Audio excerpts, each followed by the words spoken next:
अवधूत चिंतन श्री गुरुदेव दत्त श्री स्वामी समर्थ. मैत्रिणींनो, उद्या आहे गुरुवार. नवीन वर्षातला 2025 मधला गुरुवार आहे उद्या. तर मैत्रिणींनो, ज्या मैत्रिणींनी स्वामी सेवेला सुरुवात केलेली नाही त्या मैत्रिणींनो आवर्जून, उद्या गुरुवार आहे नवीन वर्षातला, जानेवारी महिन्यातला, तर काहीच हरकत नाही उद्यापासून केली तरीही.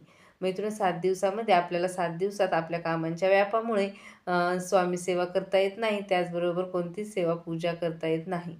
नसेल तर तुम्ही निदान गुरुवारी तरी स्वामींची सेवा, त्याचबरोबर आपल्या दत्त महाराजांची सेवा शक्य होईल तेवढी तरी तुम्ही करण्याचा प्रयत्न करत जा.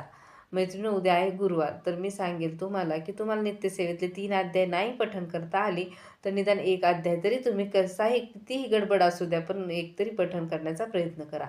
त्याचबरोबर 11 माळी जप नाही करणं शक्य झालं तर निदान 1 माळीला तरी तुम्ही सुरुवात करा उद्यापासून. मैत्रिणी, खरंच मनशांती, खूप मनशांती भेटते.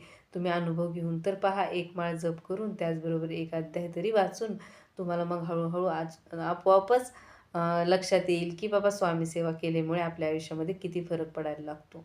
तुम्ही नक्कीच मैत्रिणी, उद्या जानेवारी महिना आहे नवीन वर्षाचा, त्याचबरोबर गुरुवारही आहे. तर तुम्ही नक्कीच उद्यापासून स्वामी सेवेला सुरुवात करा. मैत्रिणींनो, गुरूंचं पाठबळ आपल्या आयुष्यामध्ये आपल्यासोबत असणं खूप गरजेचं आहे. आपण सगळ्या पूजा करत असतो, त्याचबरोबर सगळे आपले रोजचे नित्यक्रम आहे ते करत असतो, पण काय राहून जाते तर आपल्याकडून आपली गुरुसेवा राहून जाते. मित्रांनो, आपल्याला गुरूंचं पाठबळ असेल, गुरूंची साथ असेल, तर आपण कितीही अशक्य गोष्टी असल्या तरी आपल्याकडून त्या शक्य होत जातात. त्यामुळे नक्कीच मैत्रिणी, तुम्ही उद्यापासून स्वामी सेवेला सुरुवात करा आणि स्वामींची जेवढी होईल तेवढी निदान गुरुवारी तरी सेवा करत जा. श्री स्वामी समर्थ. जय जय स्वामी समर्थ.